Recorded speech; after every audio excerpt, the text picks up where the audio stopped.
Terima kasih Anda masih bersama kami dalam Sapa Indonesia Pagi. Saudara, untuk mengawal pansus hak angket pemakzulan Bupati Pati Sudewo, Aliansi Masyarakat Pati Bersatu mendirikan posko di depan kantor DPRD Pati. Posko dibuat warga untuk menerima pengaduan masyarakat soal kebijakan Bupati. Selain itu, posko ini juga digunakan untuk menerima pengaduan masyarakat yang menjadi korban kekerasan aparat saat aksi unjuk rasa pada 13 Agustus yang lalu.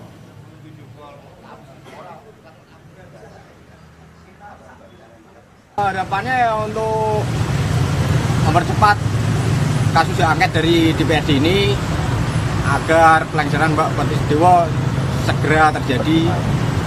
Percepatlah kita ngawal di sini agar DPR ini tidak masuk angin, Mbak. Dan informasi terkini terkait dengan hak angket pemakzulan Bupati Pati kepada jurnalis Kompas TV sudah ada Iwan Miftahudin di Pati, Jawa Tengah.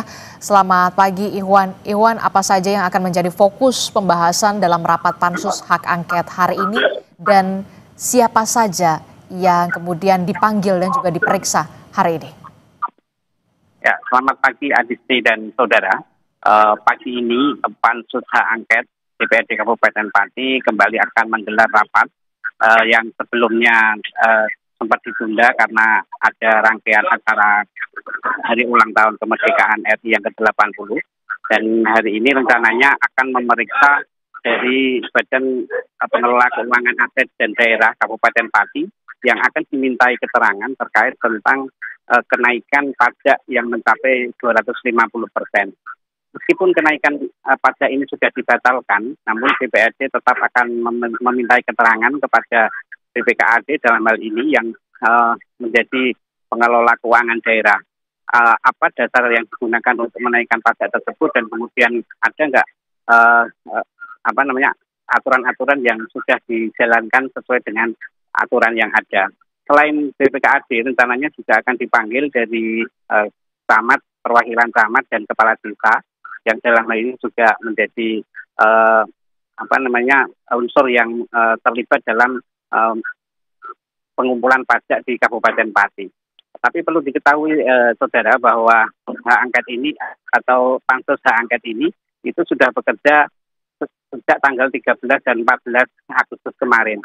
Pada pansus pertama kemarin yang tanggal 14 itu pansus sudah memanggil berbagai pihak, diantaranya dari direksi rumah sakit, kemudian dari ex-karyawan rumah sakit sebanyak 220 yang di PHK secara sepihak.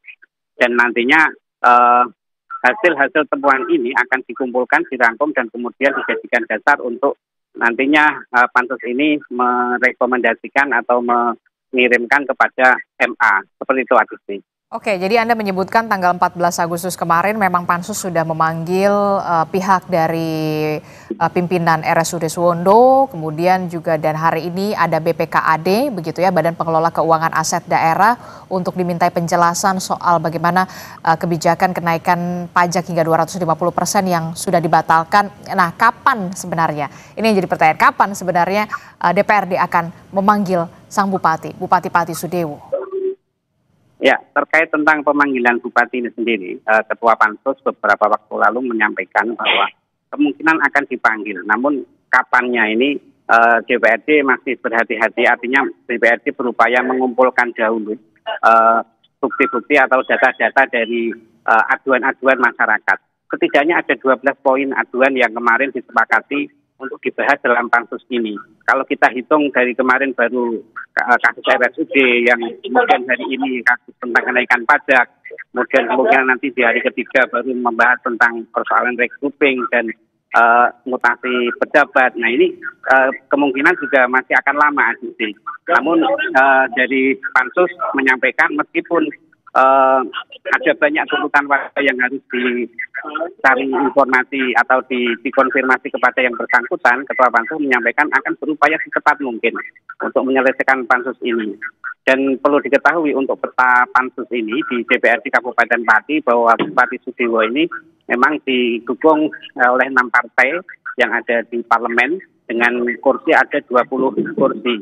Nah, dari partai-partai tersebut ini masuk dalam pansus. Jadi seperti partai pengusung ini juga terlibat dalam pansus hak angket.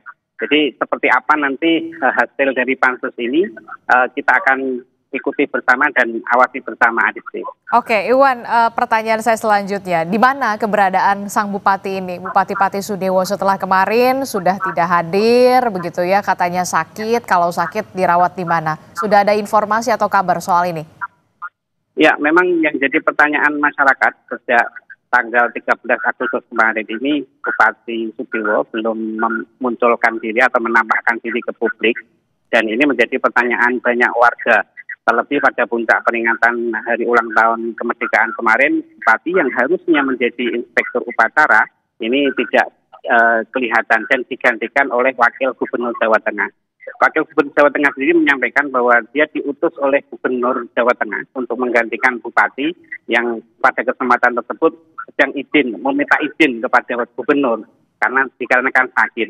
Nah, mengenai keterangan sakit kemudian dirawat di mana, ini belum ada informasi lebih lanjut. Jadi kami yang ada di Kabupaten Pati ini juga masih mencari-cari informasi apakah beliau itu dirawat di Pati atau di luar Pati. Ini belum ada informasi yang valid seperti itu, Adisti. Oke, karena memang keberadaannya belum diketahui, lalu bagaimana dengan tugas-tugas? Apakah kemudian sudah didelegasikan kepada Wakil Bupati atau seperti apa? Ya, kemarin Wakil Gubernur Jawa Tengah, Pak Yasin Maimun, ini selain memimpin upacara kemerdekaan di Pati, ini juga sekaligus mengkomunikasikan dengan Forkopimda dan memastikan bahwa pelayanan kepada masyarakat di Kabupaten Pati harus tetap berjalan. Jangan sampai dengan adanya dinamika yang terjadi di kabupaten ini, kemudian pelayanan menjadi terganggu. Dan untuk petugas sementara yang ditunjuk menggantikan Bupati ini adalah Wakil Bupati Pati, Wisma Chandra, yang nantinya mereka akan Wakil Bupati ini akan mengambil tugas-tugas Bupati yang agar melayani masyarakat Pati tidak terganggu, pelayanannya tidak terganggu. Adisti. Oke, baik, ini pengawasan masih terus dan juga pengawalan masih terus dilakukan oleh masyarakat Pati. Terima kasih informasinya jurnalis Kompas TV Ihwan Miftahudin melaporkan langsung dari Pati, Jawa Tengah.